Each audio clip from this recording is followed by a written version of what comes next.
ये पूछना है कि कोई हमारी निंदा करता है हमारे पीछे, ठीक है, और हमने वो काम किया भी नहीं होता है, ठीक है, और हमको बाद में पता चलता है कि तुम्हारी ऐसे ऐसे निंदा हो रही थी और एक दो दो बार, तो ऐसे में हमें क्या सीखना चाहिए, उससे हमें क्या लर्निंग लेनी चाहिए? आपकी चेकिंग ही है कि उसका कितना इफेक्ट पड़ा आपके ऊपर। किसी और ने लेकिन पीछे हमारे नहीं हुई। बोला तो मेरे ऊपर इफेक्ट क्या पड़ रहा है? क्या वो सत्य है? नहीं। सत्य नहीं है तो फिर इफेक्ट क्यों पड़ना है? बोलने बोलने दो, मैं किसी को रोक तो नहीं सकती ना, वो पावर नहीं है ना मेरे पास। और हम्म। मैं सफाइयां भी क्यों दूं जाकर? जिसको जो सोचना है वो वैसे ही सोचेगा, मेरे कुछ बोलने से थोड़ी ना मान जाने वाले हैं। तो हमें हम्म। कुछ नहीं सोचना, बस ये चेकिंग करने के लिए ही होती है वाली चीजें। ये चीज हमारे सामने आती इसी के लिए कि हम हमने इतना ज्ञान ले लिया है ना, हम कितना अप्लाई कर लिया, अब कितना इफेक्ट पड़ रहा है। अगर इफेक्ट पड़ रहा है तो यानी कि उसको कैसे हम समता में रहें, यानी बिल्कुल बैलेंस में रहें, उसी की चेकिंग है। उसका इफेक्ट पड़ रहा है यानी कि उनके बारे में मैं क्यों सोच रही हूँ, क्या वो पावर है मेरे पास? जैसे अभी निंदक वाला बताया था ना, निंदक को अपने पास रखना चाहिए, वो वही तो कर रहे हैं, और क्या कर रहे हैं, उनको तो पास ही रखना है ना। तभी तो हमारे अंदर की कोई चीज हमें पता चलेगी। तो चेक करना, अगर वैसी कोई चीज है ही नहीं तो फिर तो इफेक्ट पड़ना ही नहीं चाहिए। फिर तो वो वही बोल रहे होंगे ना, आपको ये भी तो पता है, जो उनको अगर कोई चीज दिख रही है तो हमें क्या दिखता है, आईने में क्या दिखता है? जो मेरे अंदर होता है, करेक्ट। में कुछ हम अपने शीशे में अपनी परछाई देखते, वो रिफ्लेक्शन देखते हैं, तो उसमें क्या दिखता है? जो मेरे चेहरे पर लगा होगा वही तो दिखेगा।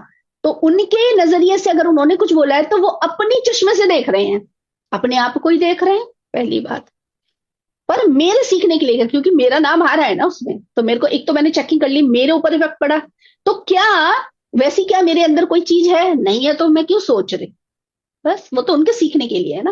वो ज्ञान ध्यान में नहीं है तो ऐसी ही तो बात करेंगे। जब हम ज्ञान ध्यान में नहीं थे तब हम भी तो यही कर रहे थे। ऐसे कह के उनको स्वीकार कर लो। ज्ञान ध्यान में जो लोग नहीं है वो ऐसी ही बात करेंगे, इवन ज्ञान ध्यान में होते हैं तब भी तो कितने समय तक ये वाली बातें चलती हैं, क्योंकि चुटकी बजाते ही थोड़ी ना हम निकल आते हैं। तो हमें ना स्वीकार करने के लिए समझना होता है सामने वाले को, बस। लेकिन अगर ठीक है, वो इंसान के लिए, उसे मेरे लिए बोला जो भी है, लेकिन हम्म। नेक्स्ट टाइम जब मैं उससे बात करूँ तो पता नहीं बाहर में दिमाग में वही चीज घूमती रहती है। ठीक है, मैं इसे अच्छे से बात करूंगी, लेकिन कहीं ना कहीं वो छोटा सा पॉइंट आता रहता है कि कितना भी इसे बात कर लो, ये तो मेरे पीछे निंदा ही करने वाले हैं। तो क्या ये पिक्चर जा सकती है क्या? हाँ, जा सकती है ना, जब आप अंडरस्टैंड कर लोगे कि मैं कैसे सोच सकती हूँ कि वो पूरा अब एकदम से संत बन जाए। कैसे बन जाएंगे? नहीं बन सकते हैं ना पूरी तरीके से एक दिन में। अगर वो ज्ञान ध्यान में है तो भी वो एक दिन में तो नहीं बदलेंगे ना, धीरे धीरे बदलेंगे ना, तो ये समझकर। तो हमें हमारा एक थॉट भी हमारे अंदर नहीं आना है, यही तो हम जब हमारे अंदर वो थॉट आ रहा है ना, यानी वो हमारी ही प्रैक्टिस करवाने के लिए हेल्प कर रहे हैं, और कुछ नहीं है। है ना, हमारी तो प्रैक्टिस करवा रहे हैं कि देखो हमें मालूम है कि ये हमारे बारे में क्या सोचते हैं, फिर भी हम एकदम कूल रह के कैसे बात करते हैं, और इनर में अपने आप को देखते रहो। अच्छा, मेरे अंदर अभी ये भी थॉट चल रहा है इनको लेकर, अभी ये भी चल रहा है, सब देखते रहो। कुछ करना भी नहीं, वो देखते ही देखते कब डिसअपियर हो जाएगा, कब आप देखने लगोगे अरे वो कुछ भी सोचे, मेरे को कोई फर्क नहीं पड़ता, मुझे क्या काम करना है वो करना है। ज्ञान शेयर करना है या कोई और हेल्प करनी है वो कर दूंगी, बस। धीरे धीरे हो जाएगा। पहले तो मैं पूछ लेती थी सामने वाले से कि तुमने ऐसा कहा था क्या, ऐसा कहा था, फिर वो ना बात बहुत झिझक होती, सामने वाला भी और बोलेगा क्या। नहीं नहीं कहा था, लेकिन वो फालतू की बातें हो जाती हैं और हमको भी पता चलता है कि सामने वाला झूठ ही कह रहा है।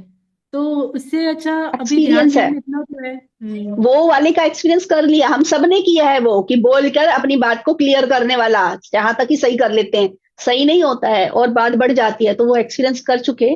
अब चुप रहने वाला एक्सपीरियंस कर रहे हैं, और इसमें आप देखोगे देखते देखते ही कब बाहर निकल आओ। प्रैक्टिस है ना ये। अब आप यही देख लो कि पहले अब में कितना अंतर आ गया, देख लो कितना, उनकी वजह से तो हम देख पा रही हूँ ना कि मैं कितनी बदल गई अंदर से। तो हेल्प ही तो कर रहे हैं वो वाले। सब लोग तो हमारी उंगलियों पर नाच रहे हैं, जैसे हमने बोला नाचो नाचो, वैसे वो डांस कर करके दिखा रहे, ड्रामे कर करके दिखा रहे।